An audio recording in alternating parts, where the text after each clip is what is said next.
My name is Cassandra Wilson, but everyone calls me Cassie. I am 34 years old, and last Tuesday my entire life changed when I checked my lottery ticket and discovered I had won $47 million. My hands shook as I stared at those six numbers that matched perfectly.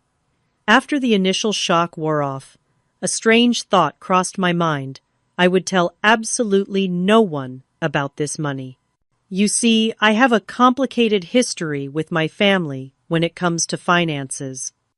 If you are watching this right now, drop a comment letting me know where you are viewing from. Before I tell you about this life-changing decision, hit like and subscribe to hear more real stories about family loyalty and betrayal that might just change how you see your own relationships. Before that fateful Tuesday, my life was painfully ordinary. I worked as an accountant at a small marketing firm in Portland, making just enough to live somewhat comfortably, but never enough to feel secure. My apartment was a modest one, bedroom on the outskirts of the city, nothing fancy, but it was mine. Every morning I would wake up at 6, make my coffee, and start my day with the persistent worry of bills and deadlines hanging over my head. The job was demanding, with 60-hour work weeks becoming the norm rather than the exception, especially during tax season. My family situation was complicated, to say the least.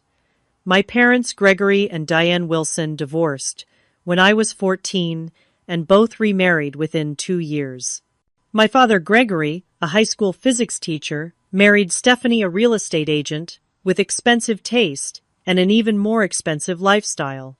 My mother, Diane, found love with Warren, a successful business owner who had more money than my father but kept a tight grip on every penny. I have 2 siblings. My younger sister, Lisa, is 30 and has always been the golden child. She graduated from an Ivy League university, married a surgeon named Paul, and now lives in a beautiful house in the suburbs with their 2 perfect children. Then there is my older brother Jason, 36, who despite his charm and intelligence has never quite figured out his life. He bounces from job to job, relationship to relationship, and has made borrowing money from family members something of an art form. The pattern was always the same: desperate call, emotional plea, promise to pay it back, then radio silence until the next crisis. Extended family was no less complicated. My Aunt Martha, my mother's younger sister, was perhaps the only genuine person in our family circle. Despite living paycheck to paycheck as an elementary school teacher, she always found ways to show up when it mattered. She drove an ancient Honda that made alarming noises, lived in a small apartment filled with books and plants, and never complained about her circumstances. In stark contrast was my Aunt Heather, my father's older sister, who had married wealthy and never let anyone forget it. She spent holidays critiquing everyone's life choices and making backhanded comments about my career, apartment, and perpetually single status. My cousin Ryan, her son, had inherited her entitlement, but none of her financial success, and had a gambling problem that the family pretended not to notice. My history with financial assistance in the family had left me jaded. When Jason needed $5,000 for rehab 3 years ago, I emptied my modest savings account to help him, only to discover months later that he had never actually gone to treatment. When Lisa needed help with her wedding costs, I put $2,000 on my credit card that she promised to pay back after the honeymoon. 5 years later, I was still waiting. When my father needed a loan to repair his roof after a storm, I sent what I could only to see photos of him and Stephanie vacationing in Cancun the following month. The only person who knew the full extent of these betrayals was my best friend Charlotte. We had met in college, and unlike most relationships in my life, ours had remained constant. Charlotte worked as a nurse, understood struggle, and never judged my complicated feelings about my family. She was the voice of reason when I felt myself becoming bitter, reminding me that not everyone was out to take advantage of me. At work, things were not much better. My boss Arnold had a habit of taking credit for my ideas during meetings with clients. My colleague Derek consistently left early, leaving me to pick up his slack, yet somehow always managed to get the recognition I deserved. Despite being underappreciated, I kept my head down and continued to work diligently, hoping someday it would pay off. Buying lottery tickets was my one small indulgence, a weekly ritual that my family loved to tease me about. Every Friday, I would stop at the corner store and spend $10 on tickets.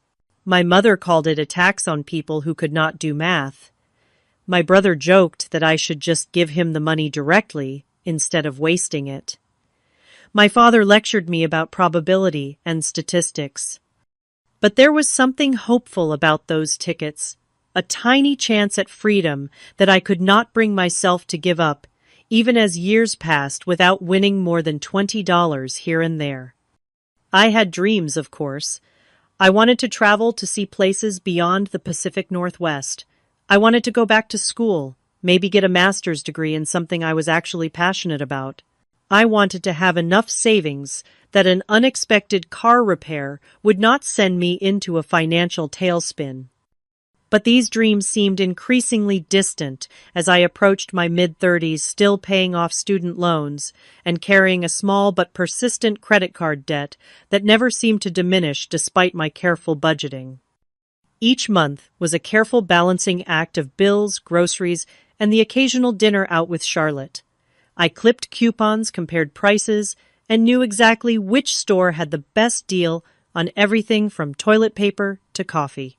I drove a 10-year-old Corolla that made a concerning noise when it rained, but could not afford to replace it. I had mastered the art of appearing perfectly fine while constantly calculating costs in my head, wondering if I could afford to say yes to an invitation or if I needed to invent an excuse to stay home. This was my life before everything changed. Ordinary, sometimes difficult occasionally, lonely, but stable in its own way. I had no idea how a single piece of paper was about to completely upend everything I thought I knew about myself and the people I called family. The day I bought the winning ticket was actually my 34th birthday. I had just finished a particularly grueling week at work, where Arnold had once again taken credit for my financial strategy that saved a major client thousands of dollars. I stopped at Gus's Corner Market as I did every Friday, but this time with a slight variation in my routine. "Happy birthday, Cassie," Gus called out as I entered. Gus was a kind older man who had owned the store for over 30 years. He knew all his regular customers by name and always had a friendly word to share. "Thanks, Gus. The usual please, and maybe one extra for good luck," I replied, handing him $20 instead of my typical 10. "Birthday splurge, huh? Maybe today is your lucky day," he said with a wink as he handed me my tickets. Instead of my usual quick pick, I decided on a whim to choose my own numbers. I selected my birth month and day 3 and 16, my mother's birthday 12, my father's birthday 21, Martha's birthday 9, and Charlotte's birthday 30. 6 numbers that represented the most important people in my life, even those who had disappointed me. That evening, I ordered takeout from my favorite Thai restaurant, opened a bottle of wine Charlotte had given me as a birthday gift, and settled in for a quiet night alone. The lottery drawing was at 8 p.m. But I barely paid attention as I scrolled through social media, seeing posts from acquaintances enjoying far more exciting birthday celebrations than mine. At 8:30, I remembered the tickets and lazily picked up my phone to check the numbers, expecting nothing as usual. The first number matched. 3. I smiled slightly. The second matched. 16. My heart rate picked up just a bit. Third number, 12. Fourth, 21. By now my palms were sweating. Fifth number, 9. I was holding my breath. Sixth and final number, 30. I stared at my phone for what felt like an eternity. This could not be right. I must have read something wrong. I checked again and again. I turned on the television and rewound to the live drawing. I watched as each of my numbers appeared on the screen one after another. My hands shook so badly, I dropped the remote. "No way," I whispered to the empty apartment. "No way." According to the lottery website, I was the sole winner of $47 million. After taxes, it would be somewhere around $28 million. An unfathomable sum for someone who had been excited earlier that day about a 10% off coupon for laundry detergent. I did not sleep at all that night. Instead, I spent hours researching lottery winners online. What I found was disturbing. Stories of winners whose lives fell apart after their windfall. Families torn apart by greed. Friends and distant relatives appearing out of nowhere with sob stories and outstretched hands. Winners who were bankrupt within 5 years, more miserable than before they had won. One article called "The Lottery, the Quickest Path to Losing Everything You Care About." As the sun rose, I made my decision. I would claim the money, but I would tell no one. Not my parents, not my siblings, not even Charlotte, at least not right away. I needed time to process this, to make a plan to understand what this money would mean for my life before everyone else tried to tell me what to do with it. That morning, I called in sick to work for the first time in 3 years and made an appointment with Philip Montgomery, an attorney specializing in financial planning and estate law. His office was in a downtown high-rise, and as I sat in the waiting room in my ordinary clothes, clutching my purse with the winning ticket inside, I felt like an imposter. Miss Wilson Phillip greeted me, extending his hand. He was in his 50s with salt and pepper hair and kind eyes behind expensive glasses. "What can I help you with today?" I took a deep breath and placed the ticket on his desk. "I need to know how to claim this without anyone finding out it was me." His eyes widened briefly as he examined the ticket, then he nodded professionally. "I see. Well, you have come to the right place." Over the next 2 hours, Philip explained my options. In our state, lottery winners could claim prizes through trusts or legal entities that would keep their identities private. He outlined the process of setting up a blind trust, how taxes would work, and the importance of assembling a team of financial advisors to help manage such a large sum.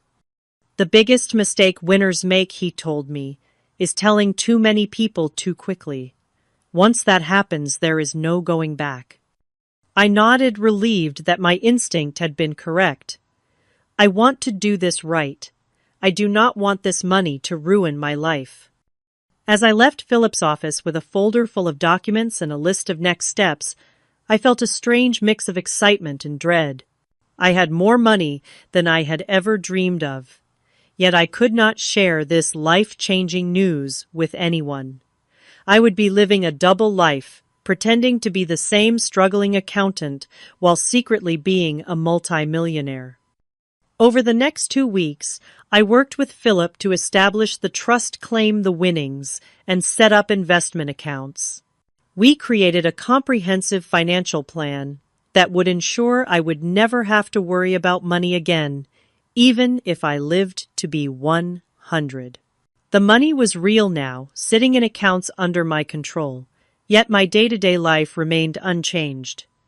I still went to work, still complained about bills with coworkers, still drove my old Corolla. The secrecy was starting to weigh on me. I found myself wondering about my family. Would they be happy for me if they knew? Would they respect my boundaries, or would they see me as nothing more than a walking ATM? The questions haunted me, and gradually an idea began to form.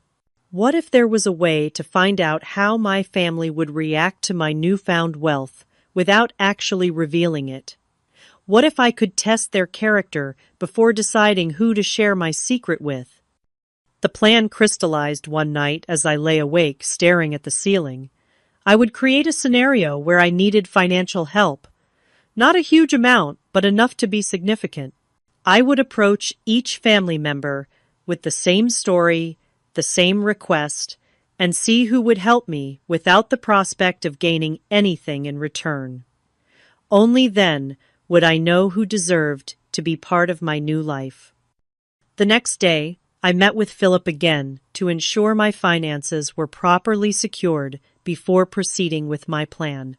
We had established a diverse investment portfolio, set up trusts for future charitable giving, and created a modest personal account that would allow me to access funds without raising suspicion. The bulk of the money was safely invested untouchable by anyone but me. Everything is in order, Cassandra Philip assured me, sliding a folder across his polished desk. Your financial future is secure. You could stop working tomorrow if you wanted to. The thought was tempting, but I knew an abrupt lifestyle change would raise questions. I was not ready to answer. I think I will stay at my job for now, I replied. At least until I figure some things out. That evening, I invited Charlotte over for dinner. As we sat on my small balcony with glasses of wine, I decided to share part of my plan with her. I could not keep everything bottled up, and I trusted her more than anyone. I am thinking about conducting a sort of experiment with my family, I began carefully. Charlotte raised an eyebrow. What kind of experiment? I took a deep breath. I am going to tell them I lost my job and need financial help, just to see who actually cares enough to help me when I need it. Charlotte's expression shifted from curiosity to concern. Cassie, that seems manipulative. Why would you do that? Because I am tired of being the only one who helps when others need it. I said, not quite meeting her eyes. I want to know who would be there for me if the tables were turned. But lying to test people, that does not sound like you. Charlotte set down her wine glass. Why not just ask them how they feel about you? Have an honest conversation. I laughed without humor. Right, because my family is so great at honest conversations. You know how they are, Charlotte. You have seen how they treat me. Still, this feels wrong. What are you trying to prove? I am not trying to prove anything, I insisted, though that was not entirely true. I just want to know who actually cares about me versus who sees me as a resource. Charlotte shook her head. I think you are going to hurt yourself more than anyone else with this. But I know that look in your eye. You have already made up your mind. She was right. I had spent that day crafting my story, making sure it was believable, but not so dramatic that it would raise suspicion. I would tell everyone that the marketing firm I worked for had suddenly shut down after losing its biggest clients. I would say I needed $5,000 to cover rent and medical expenses until I found a new position. It was a significant amount, but not outrageous, and certainly not beyond the means of most of my family members. I made a list of everyone I would approach: my mother Diane and stepfather Warren, my father Gregory and stepmother Stephanie, my sister Lisa and her husband Paul, my brother Jason, my Aunt Martha, my Aunt Heather, and my cousin Ryan. 10 people, all of whom had turned to me for help at some point, all of whom I had supported either financially or emotionally when they needed it. The next day, I practiced my story with Charlotte, who reluctantly agreed to help despite her misgivings. You need to sound genuinely distressed, but not desperate, she advised, and have specific details ready about the company closing. They might ask questions. I nodded, taking notes. I will say the CEO had been embezzling funds, and the company is under investigation. That would explain why it happened so suddenly, and why I might not get my final paycheck. And what about your job search? They will ask about that. I have been applying everywhere, but the job market is tight, especially for specialized accounting positions. I have some interviews lined up, but nothing definite yet, and my emergency fund is depleted from some recent medical tests. I had thought through every detail, creating a scenario that would elicit sympathy without raising too many questions. As I finalized my plan, I felt a twinge of guilt. Was Charlotte right? Was this manipulative and wrong? But then I remembered all the times I had emptied my savings to help these same people, often at great personal cost, and my resolve strengthened. This was not just about testing them. It was about protecting myself and my future. I made a prediction list of how I thought each person would respond. My mother would probably offer some help, but less than I needed. My father would lecture me about financial responsibility, but might send a small amount. Lisa would claim she could not help due to the kids' expenses. Jason would definitely say he had no money. Warren and Stephanie would refuse outright. Aunt Heather would judge me for my poor life choices. Cousin Ryan would promise help that would never materialize. The only person I had real hope for was Aunt Martha. Despite having the least to give, she had always been the most generous with what she had. But even with her, I tried to keep my expectations low. $5,000 was a lot of money for a public school teacher living alone. The plan was set. Over the next week, I would reach out to each family member individually, tell them the same story, and see who stepped up. Only then would I decide who deserved to know about my lottery win. Only then would I know who truly cared about me beyond what I could do for them. With a mix of anticipation and dread, I picked up my phone and made the first call. It was time to find out who my real family was. I decided to call my mother first. Diane had always prided herself on being a nurturing parent, frequently reminding us how she had sacrificed her own dreams to raise her children. If anyone would help, I thought it would be her. My hands trembled slightly as I dialed her number. She answered on the third ring, sounding distracted. "Hi, Mom," I said, intentionally, making my voice sound strained. "Cassie, is everything okay? You sound upset?" I launched into my prepared story, telling her about the company suddenly closing the lost wages and my precarious financial situation. As I spoke, I could hear her breathing change, growing more concerned with each detail. "Oh, honey, that is terrible," she said when I finished. "Have you applied for unemployment? What about your emergency fund?" I explained that unemployment would take weeks to process, and that my emergency fund had been depleted by recent medical tests for some concerning symptoms. I did not specify what the symptoms were, allowing her imagination to fill in the blanks. "I hate to ask this, Mom, but I need help. About $5,000 to cover rent and medical bills until I can find something new. I promise I will pay you back as soon as I can." There was a long pause on the other end of the line. "Oh, Cassie, you know Warren and I just put a down payment on the lake house. We are pretty cash poor right now." Her voice took on a slightly defensive tone. "Have you asked your father, or Lisa Paul makes good money at the hospital?" I was hoping to avoid asking Dad, I said truthfully. "And Lisa has the kids and their private school tuition." "Well, let me talk to Warren and see what we can do," she said finally. "But I cannot promise anything. You know how tight he is with money, especially when it comes to, well, you know." I did know. Warren had never considered me his responsibility, making it clear from the beginning that his money was for my mother and any children they might have had together. They never did. "Sure, Mom. Just let me know as soon as you can. The rent is due next week." "I will, honey. And I am so sorry about your job. These things always work out for the best, though. Maybe this is a sign you should look at changing careers to something more stable."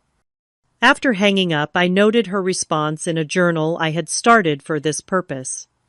She had expressed concern, but immediately looked for ways to pass the responsibility to someone else. She had not outright refused, but I suspected her conversation with Warren would conveniently result in them being unable to help. The next day, I met my father Gregory for coffee. I chose a public place, thinking he might be less likely to react negatively in such a setting. "You look tired," was his greeting as I sat down across from him. I gave him a weak smile and launched into my story. His face remained impassive as I spoke, occasionally nodding or frowning at certain details. When I finished, by asking for help with the $5,000, he leaned back in his chair and crossed his arms. "Cassandra, I have always taught you about financial responsibility," he began, slipping into his teacher voice. "This is exactly why I told you to keep 6 months of expenses saved at all times. What happened to that plan?" "Life happened, Dad," I replied, trying to keep the frustration out of my voice. "Medical bills, car repairs. Not everyone can afford to set aside that much money." He sighed heavily. "And now you expect others to bail you out. What about your spending habits? Do you really need that apartment in that neighborhood? What about your cable subscription and those streaming services?" For the next 20 minutes, he lectured me about financial planning, the job market, and the importance of living below one's means. Not once did he offer any actual help. "I would love to help you, Cassie, but Stephanie and I are focusing on our retirement right now. We cannot afford to dip into those funds. It would be financially irresponsible." He patted my hand patronizingly. "This will be a good learning experience for you. Sometimes we need to hit rock bottom before we make necessary changes." I nodded, fighting back tears that were only partly for show. Even expecting this response, it hurt, to hear him dismiss my needs so easily. My sister Lisa was next. I drove to her beautiful suburban home on a Saturday afternoon. Her husband Paul was golfing, giving us privacy to talk. "Cassie, what a surprise!" she exclaimed when she opened the door. "The kids are at their swimming lessons. Come in." Her house was immaculate, with expensive furniture and framed professional family photos on every wall. As we sat in her gourmet kitchen, sipping lattes from her commercial-grade espresso machine, I told her about my situation. "Oh my God, that is awful," she gasped, reaching across the granite island to squeeze my hand. "I cannot believe they would just close like that. Poor you." Her sympathy seemed genuine, and for a moment I felt hopeful. Then I mentioned needing to borrow $5,000. "Oh," she said, her expression shifting slightly. "Well, this is actually not a great time. We just bought the new Audi last month, and the kids' tuition was due. Plus, we are redoing the master bathroom." She glanced around nervously. "Paul handles most of our finances, and he is really strict about our budget." "I understand," I said quietly.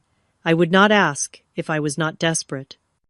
I know," she said quickly. "Let me talk to Paul and see what we can do. Maybe we can help with a smaller amount. Or maybe you could move in with us temporarily. The guest room is being used for storage right now, but we could clear it out." I thanked her for the offer, but explained that moving would be difficult with my job search centered in the city.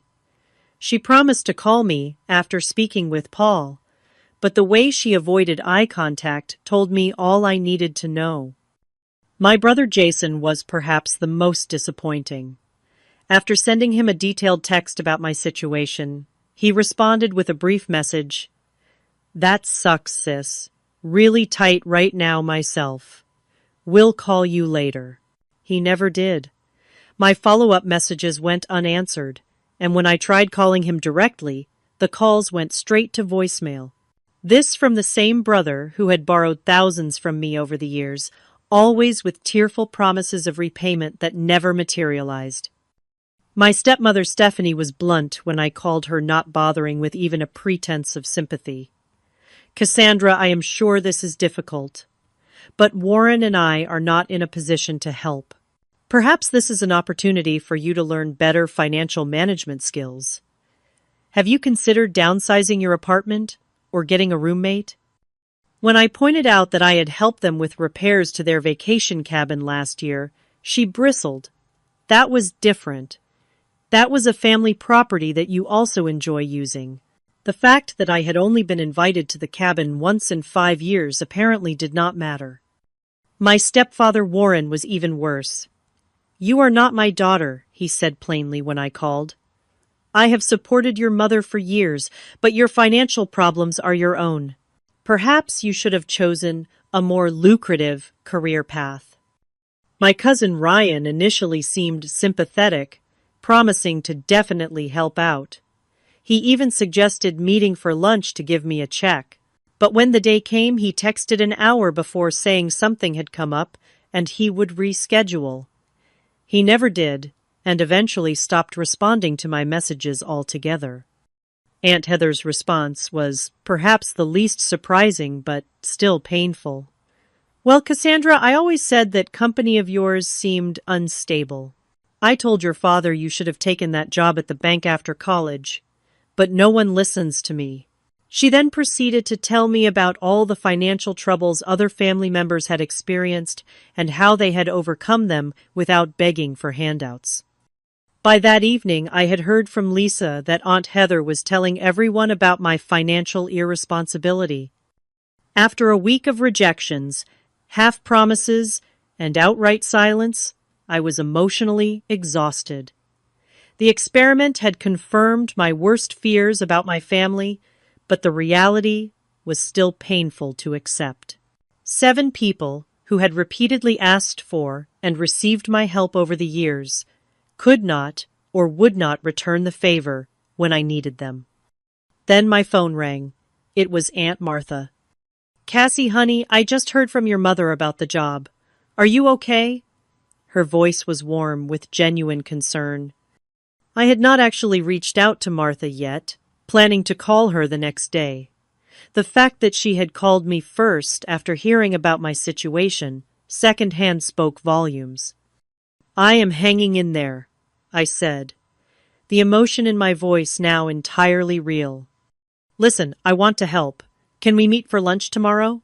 My treat, of course. The next day we met at a small diner near her apartment. Martha looked exactly as she always did, her silver-streaked hair pulled back in a simple ponytail, wearing jeans and a cardigan with mismatched buttons. She hugged me tightly before we sat down. I am so sorry about your job, sweetheart. That company never deserved you anyway. As we ate, she asked thoughtful questions about my job search and offered to reach out to some former colleagues who had connections in the business world. Then, after our plates had been cleared, she reached into her purse and pulled out an envelope. I want you to take this, she said, sliding it across the table. It is $3,000. I know it is not the full amount you need, but it should help with the rent at least. I stared at the envelope in shock. Martha, I cannot take this. This is too much. Nonsense. Family helps family. And I want you to know something else. She reached across the table and took my hand. If you need a place to stay to save on rent, my sofa pulls out into a bed. It is not fancy, but you are welcome to stay as long as you need to. Tears filled my eyes, and this time they were completely genuine. Thank you, I whispered, overwhelmed by her generosity. Now do not you worry about paying this back right away, she continued. Get back on your feet first. Find a job you actually like this time. Life is too short to work somewhere that does not appreciate you. As we left the diner, Martha hugged me again. You are going to be okay, Cassie. You are smart and capable. This is just a bump in the road. Driving home, I clutched the envelope, containing $3,000 more money than I knew Martha could comfortably spare. The contrast between her response and the rest of my families could not have been more stark. The only person who had offered genuine help was the one with the least to give. After meeting with Martha, I did some research that left me stunned. $3,000 represented nearly all of her savings, and I discovered that she had been quietly dealing with complications from type 2 diabetes. Her medication costs had recently increased, and she had been picking up extra tutoring work to make ends meet. The knowledge hit me like a physical blow. Martha, who had so little, had given me almost everything she had without hesitation or conditions. Meanwhile, my mother, who had recently spent $8,000 on a bathroom renovation, could not spare $5,000 to help her daughter with rent and medical bills.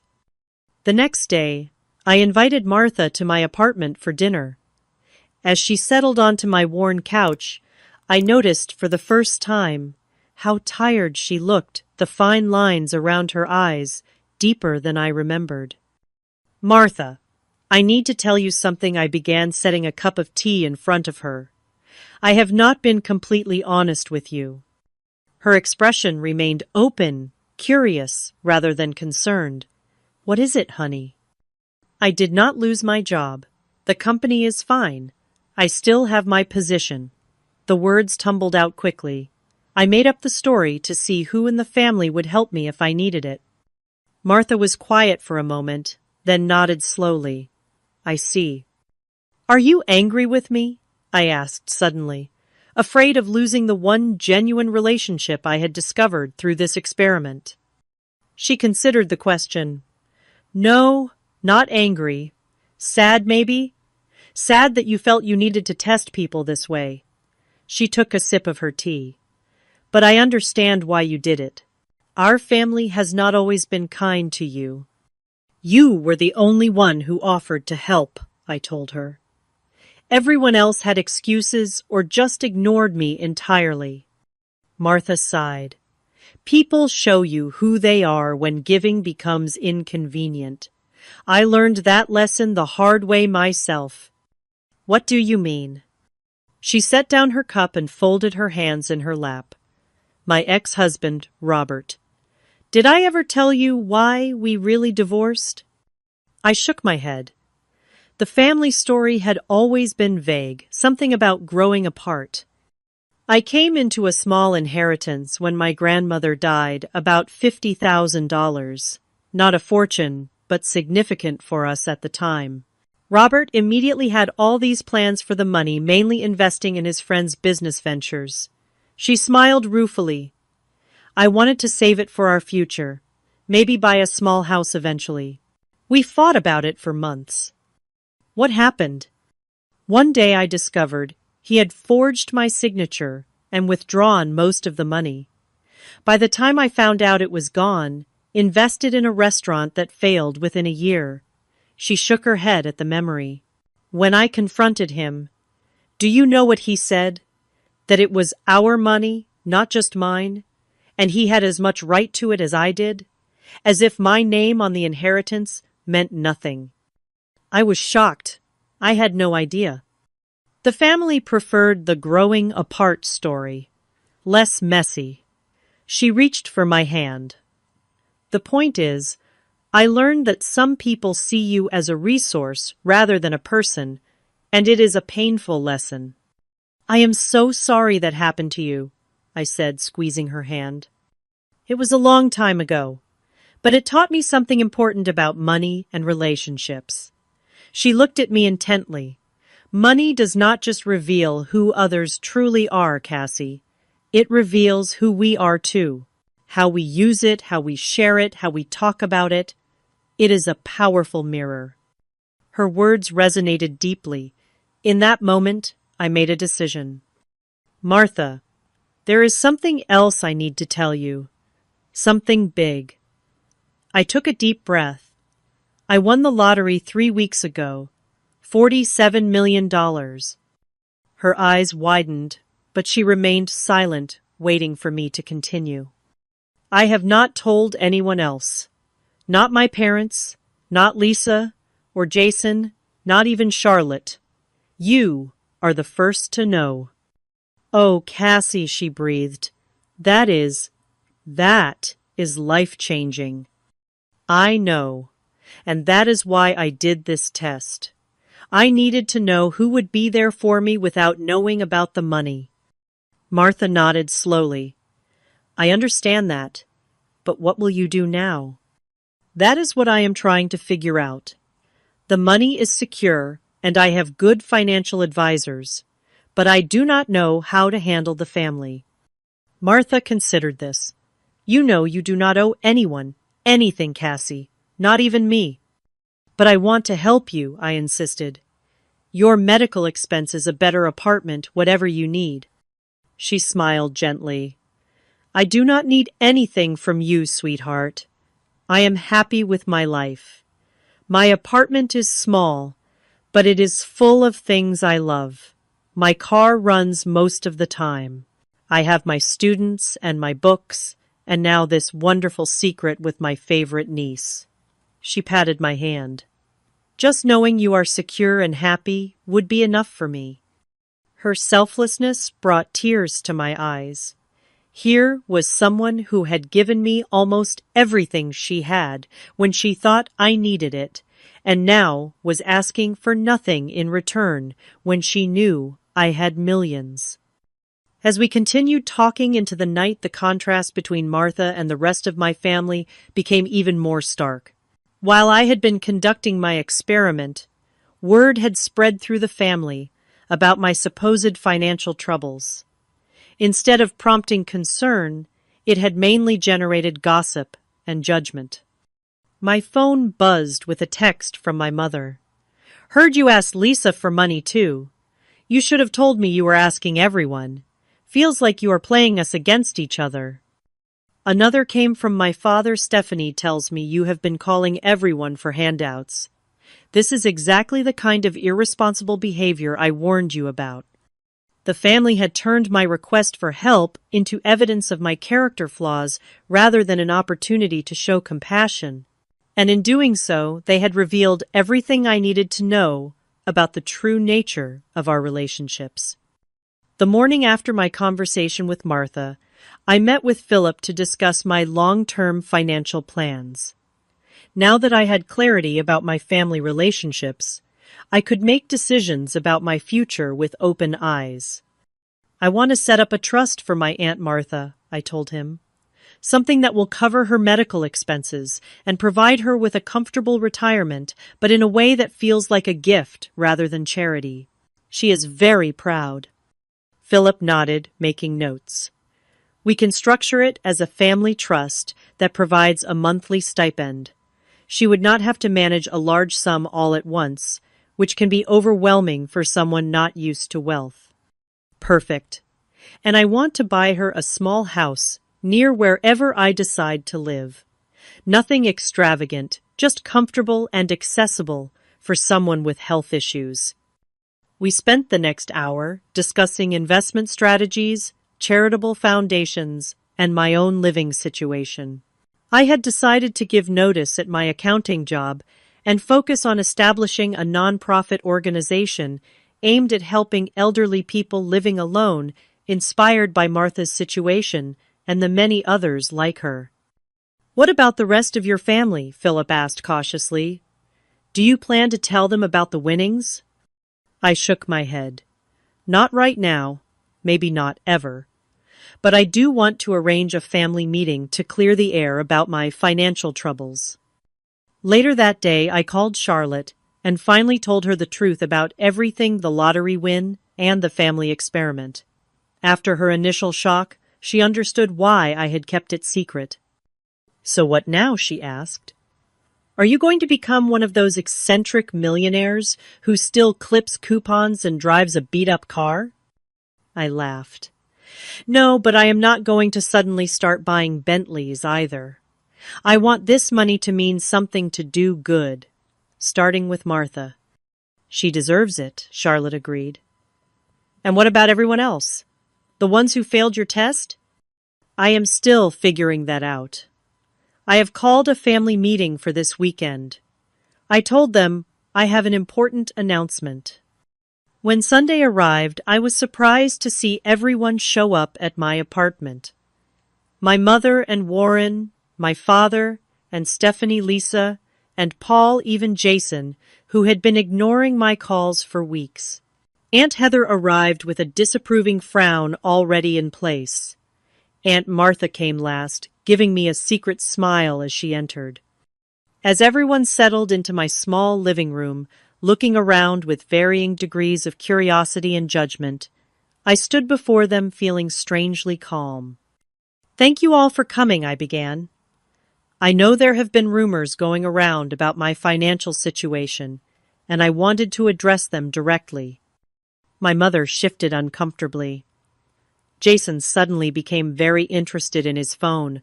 Lisa and Paul exchanged glances. "The truth is, I am fine. I have found a new job with better pay and benefits." This was technically true, as I had just appointed myself executive director of my new foundation with a modest salary. "I will be transitioning to that position next month." "Well, that is wonderful news," my mother said, with obvious relief. "We have all been so worried." I noticed several faces relax around the room. They had come expecting either to be asked for money again, or perhaps to stage some sort of intervention about my financial habits. Instead, they were getting good news that required nothing from them. "So, why all the drama about needing money?" my father asked, his tone accusatory.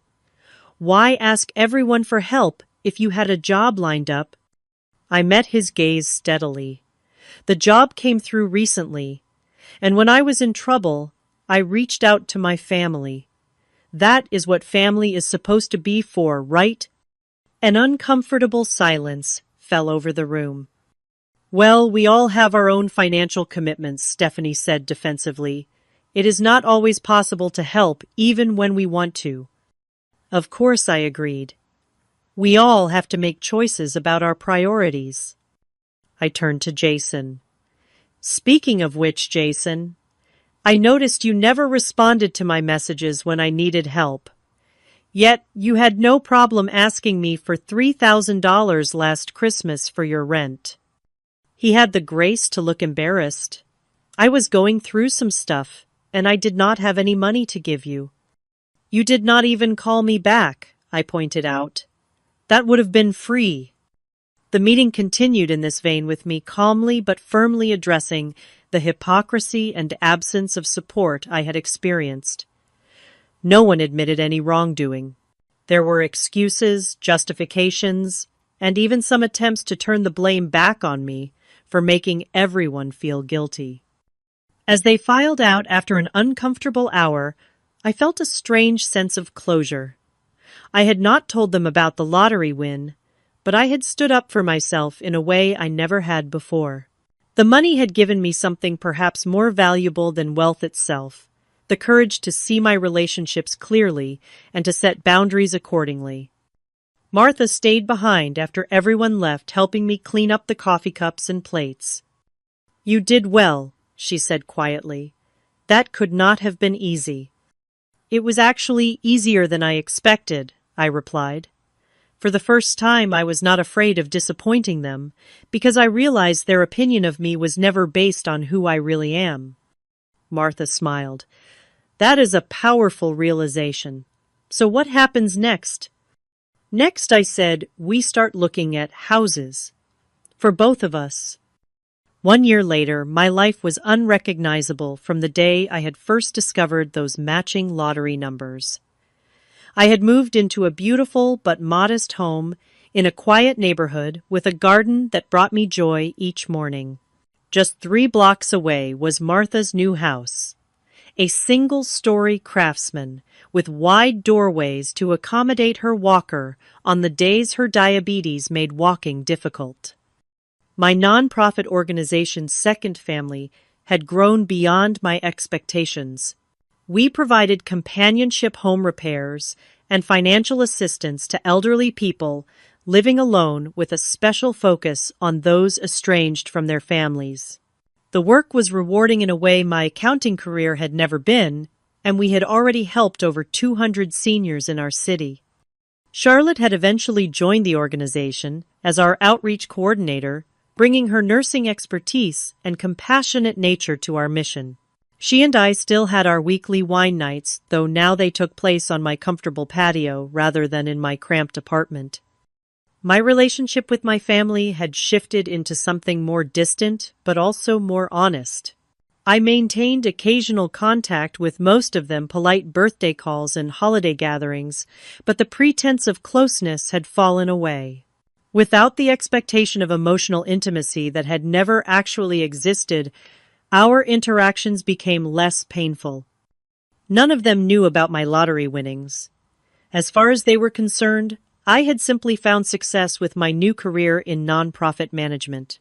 They seemed to accept this explanation without much curiosity about the details, which told me everything I needed to know about their interest in my life.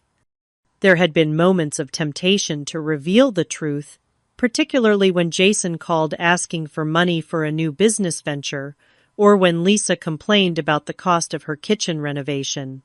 But each time I remembered the silence when I had needed help, and the choice became clear. Interestingly, there had been occasions when family members genuinely needed assistance. When my father had a minor heart attack and faced unexpected medical bills, I anonymously paid them through the hospital's patient assistance fund. When my cousin Ryan finally entered rehab for his gambling addiction, I made an anonymous donation to cover his treatment. They never knew the source of these gifts, and I preferred it that way.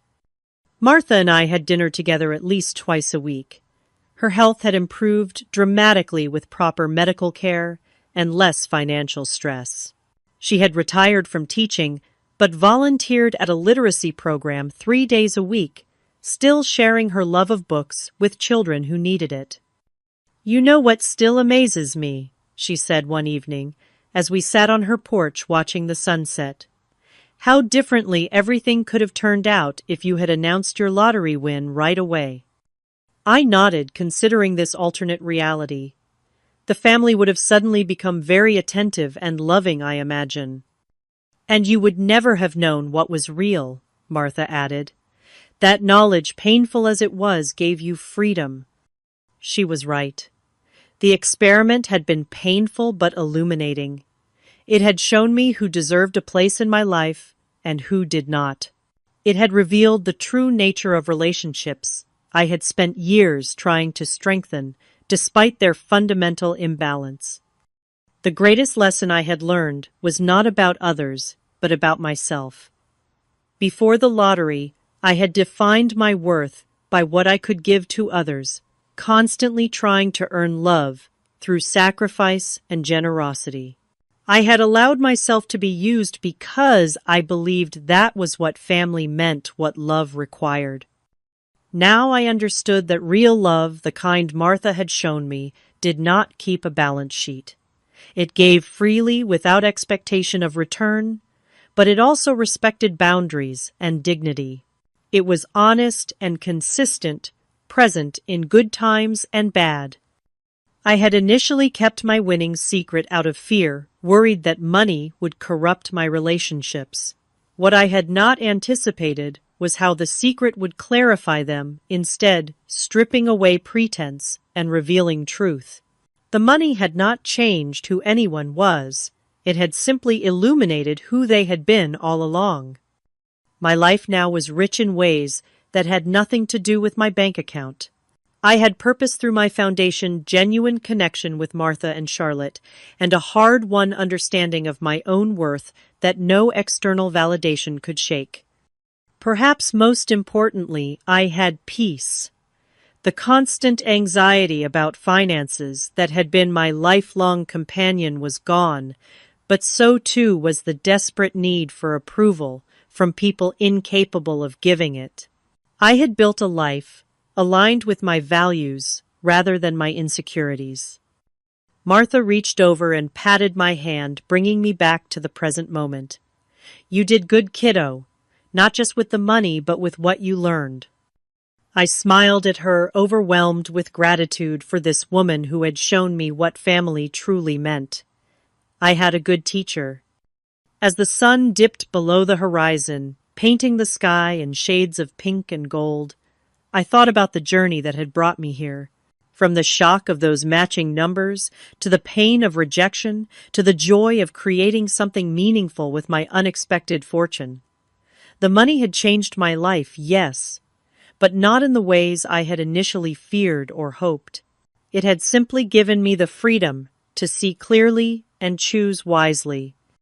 The most valuable thing I had gained had nothing to do with millions in the bank. It was the understanding that the people who deserve a place in your life are not those who are there when you have everything to give, but those who stay when you have nothing to offer but yourself.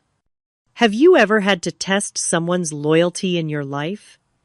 What did you learn from that experience? Share your stories in the comments below. If this story resonated with you, please hit like and subscribe to hear more real-life lessons that might change your perspective. Remember to share this video with someone who might need to hear that their worth is not determined by what they can give to others. Thank you for listening, and may you find the clarity to recognize the true relationships in your own life.